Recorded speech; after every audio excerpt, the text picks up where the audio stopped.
एकदन्ताय वक्रतुण्डाय गौरीतनयाय धीमहि गजेशानाय भालचन्द्राय श्रीगणेशाय धीमहि।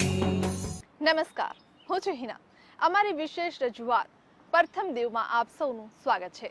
મિત્રો, આજે અમે આપને એક એવા મંદિરની મુલાકાત કરાવવા જઈ રહ્યા છે જે મંદિર ઊંચી પહાડી પર આવેલું છે। જી હા, તમિલનાડુમાં આવેલું આ સુપ્રસિદ્ધ મંદિર અતિ પૌરાણિક માનવામાં આવે છે।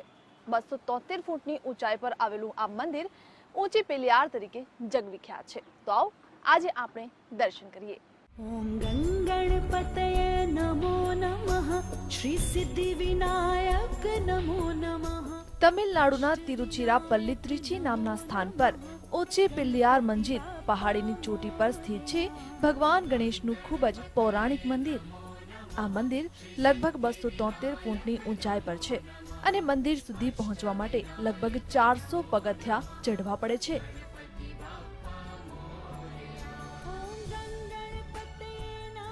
પહાડી પર આવેલા આ મંદિર પર પહોંચતા અહીંથી અદ્ભુત નજારો જોવા મળે છે। સુંદરતાની સાથે સાથે આ મંદિરનો ઇતિહાસ અને અદ્ભુત આસ્થાના કારણે આ મંદિરના દર્શને હજારો ગણેશ ભક્તો આવતા હોય છે। આ મંદિરનો ઇતિહાસ રાવણના ભાઈ વિભીષણ સાથે જોડાયેલો છે। વિભીષણ આમ તો રામ ભક્ત હતા, ખૂબ જ આસ્થાવાન હતા, પરંતુ આ મંદિર અને ભગવાન ગણેશ વિભીષણના ક્રોધના સાક્ષી બની ચૂક્યા છે। ત્યારે શા માટે વિભીષણને ક્રોધ આવ્યો હતો તે વાત ખૂબ જ રસપ્રદ છે। દિલીપ ત્રિવેદી સાથે બ્યુરો રિપોર્ટ, જીએસટીવી। ઊંચી પિલિયાર મંદિર રોક ટેમ્પલ તરીકે પણ ખ્યાતનામ છે। આ મંદિરનો ઇતિહાસ રાવણના ભાઈ વિભીષણ સાથે જોડાયેલો છે। એવું કહેવાય છે કે રામ ભક્ત વિભીષણે ક્રોધમાં આવીને અહીંયા જ ભગવાન ગણેશ પર વાર કર્યો હતો।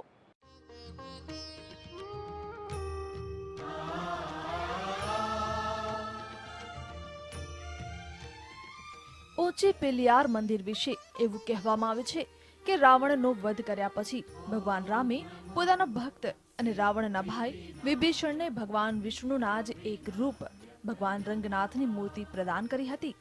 વિભીષણ તે મૂર્તિ લઈને લંકા જવાના હતા। તે રાક્ષસ કુળના હતા, જેના કારણે બધા દેવતાઓ એવું નહોતા ઈચ્છતા કે તે ભગવાન રંગનાથની મૂર્તિ વિભીષણની સાથે લંકા જાય। બધા દેવતાઓએ ભગવાન ગણેશને મદદ માટે પ્રાર્થના કરી। ભગવાન રંગનાથની તે મૂર્તિને લઈને એવી માન્યતા હતી કે તે મૂર્તિને જ્યાં રાખવામાં આવશે ત્યાં જ તેની સ્થાપના થઈ જશે। ચાલતા ચાલતા જ્યારે વિભીષણ ત્રિચી પહોંચ્યા ત્યારે ત્યાં કાવેરી નદી જોઈને તેણે સ્નાન કરવાનો વિચાર આવ્યો। સ્નાન સમયે વિભીષણ ભગવાન રંગનાથની મૂર્તિને સંભાળવા માટે કોઈ વ્યક્તિને શોધી રહ્યા હતા। ત્યારે જ તે જગ્યાએ ભગવાન ગણેશ બાળક સ્વરૂપમાં આવ્યા। વિભીષણે બાળકને ભગવાન રંગનાથની મૂર્તિ પકડાવી દીધી અને તેને જમીન પર ન રાખવાની પ્રાર્થના કરી। વિભીષણ જ્યારે સ્નાન કરવા ગયા ત્યારે ગણેશે તે મૂર્તિને જમીન પર રાખી દીધી। જ્યારે વિભીષણ પાછા આવ્યા ત્યારે તેણે તે મૂર્તિને જમીન પર રાખેલી જોઈ। વિભીષણે તેણે તે મૂર્તિને ઉપાડવાની ખૂબ જ કોશિશ કરી, પરંતુ ભગવાન રંગનાથની મૂર્તિને વિભીષણ તે સ્થાનથી હટાવી શક્યા નહીં। આવું થવાથી તેને ખૂબ જ ગુસ્સો આવ્યો અને તે બાળ સ્વરૂપે આવેલા ભગવાન ગણેશની શોધ કરવા લાગ્યા। ભગવાન ગણેશ ભાગીને પર્વતની ટોચ પર પહોંચી ગયા। આગળ રસ્તો ન હોવા પર ભગવાન ગણેશ તે સ્થાન પર બેસી ગયા। જ્યારે વિભીષણ તે બાળ સ્વરૂપ ગણેશને જોયા ત્યારે ગુસ્સામાં આવીને તેમણે તે બાળકના માથા ઉપર વાર કરી દીધો। વિભીષણે જ્યારે બાળક પર વાર કર્યો ત્યારે તે અજાણ હતા કે બાળ સ્વરૂપે સ્વયં ભગવાન ગણેશ છે। વાર પછી તરત જ ભગવાન ગણેશે મૂળ રૂપમાં આવીને વિભીષણને દર્શન આપ્યા। ભગવાન ગણેશના વાસ્તવિક સ્વરૂપને જોઈને વિભીષણ તેમની પાસે ક્ષમા માંગવા લાગ્યો અને ત્યાંથી તેઓ ચાલ્યા ગયા। ત્યારથી ભગવાન ગણેશ તે જ પર્વતની ટોચ ઉપર ઊંચી પિલિયારના સ્વરૂપમાં સ્થિત છે। Dilip Trivedi, bureau report, GSTV. ભગવાન રંગનાથની મૂર્તિને લઈને ભગવાન ગણેશ પર વિભીષણે જે ઘા કર્યો હતો તે ઘાના નિશાન ભગવાન ગણેશની પ્રતિમા પર આજે પણ જોવા મળે છે। તો સમયાંતરે આ સ્થળના નામને લઈને પણ ઘણા બધા ફેરફારો થયા છે, પણ છતાં ભગવાનના ભક્તો ભગવાનના દર્શન માટે ભગવાનની એક ઝલક માટે પહાડી પર ચઢીને ભગવાન ગણેશના દર્શન કરે છે અને કહે છે, ઓમ ગણ ગણપતિ નમઃ.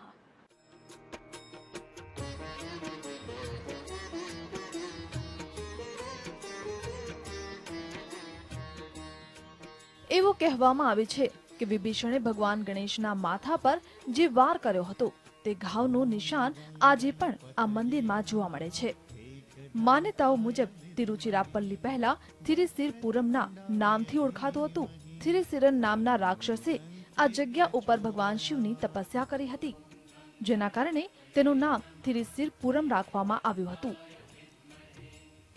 સાથે જ એવી પણ આસ્થા છે કે આ પર્વતની 3 ચોટીઓ પર 3 દેવો, પહેલા ભગવાન શિવ, બીજા માતા પાર્વતી અને ત્રીજા શ્રી ગણેશનું નિવાસ સ્થાન છે, જેના કારણે તેને થિરી સિકરપુરમ કહેવામાં આવ્યું. ત્યાર પછી થિરી સિકરપુરમને બદલીને થિરુસિરપુરમ કરવામાં આવ્યું. ઊંચી પિલ્લિયાર મંદિરમાં ભગવાન શ્રી ગણેશની પ્રતિદિન 6 આરતી કરવામાં આવે છે. અહીં આદિપુરમ અને પંગુનીમાં નાવ તહેવાર પણ ખૂબ જ ધામધૂમથી ઉજવવામાં આવે છે. Dilip Trivedi, bureau report, GSTV. દરેક વ્યક્તિના જીવનમાં ગ્રહોની સવિશેષ અસર જોવા મળે છે. આ જ ગ્રહો વ્યક્તિને પ્રકાશિત કરી મૂકે છે, તો આ જ ગ્રહો વ્યક્તિને અંધકાર તરફ પણ ધકેલી શકે છે. તો હાલમાં જ્યારે ગણેશ ઉત્સવ ચાલી રહ્યો છે, તો કેમ નહીં આપણે વિઘ્નહર્તાનું નામ લઈને ગ્રહોની પીડામાંથી મુક્તિ મેળવીએ.